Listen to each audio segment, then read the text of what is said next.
So I'm Sarah Brown, I'm Curator of Exhibitions here at Leeds Art Gallery, and we're looking at behind the scenes with the artists Marlo Moss and Claude Cahun.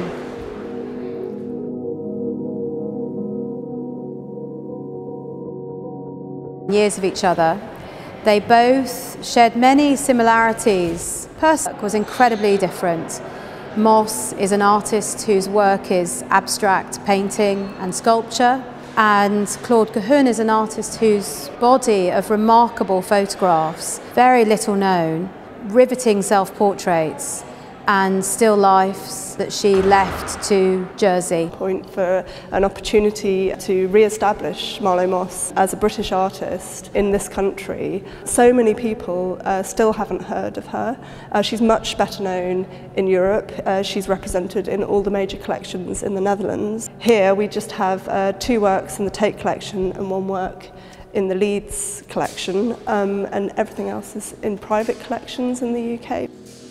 Marlo Moss established her career in Paris in the 30s. She was a founder member of the Parisian group Abstraction Création alongside more famous names like Piet Mondrian. She exhibited regularly in Paris. She was friends and connected with all the other artists working there in a similar way. At the beginning of the Second World War, she arrived back in England because she was British. She was a British artist born in London. She didn't have the connections in England that she had in Europe. So she ended up working in relative isolation in Cornwall for the last 18 years of her life, and most of the work that's in the gallery here is from that period, the 50s. And you can still see a huge influence from Mondrian and other European constructors, other more famous figures. She took things in her own direction. Claude Cahun was to show her self-portraits, which are very much to do with her as a writer and a performer, but also to use the opportunity to show photographic that comes from Jersey Heritage Trust, which is where Cahun lived. And when Paris became untenable for her to live in due to the Nazi occupation, she and her partner Suzanne fled to Jersey and settled there, bought a house. You can see the flowers that existed in Jersey, the landscape, the rockscape of the coast, and she experimented with that.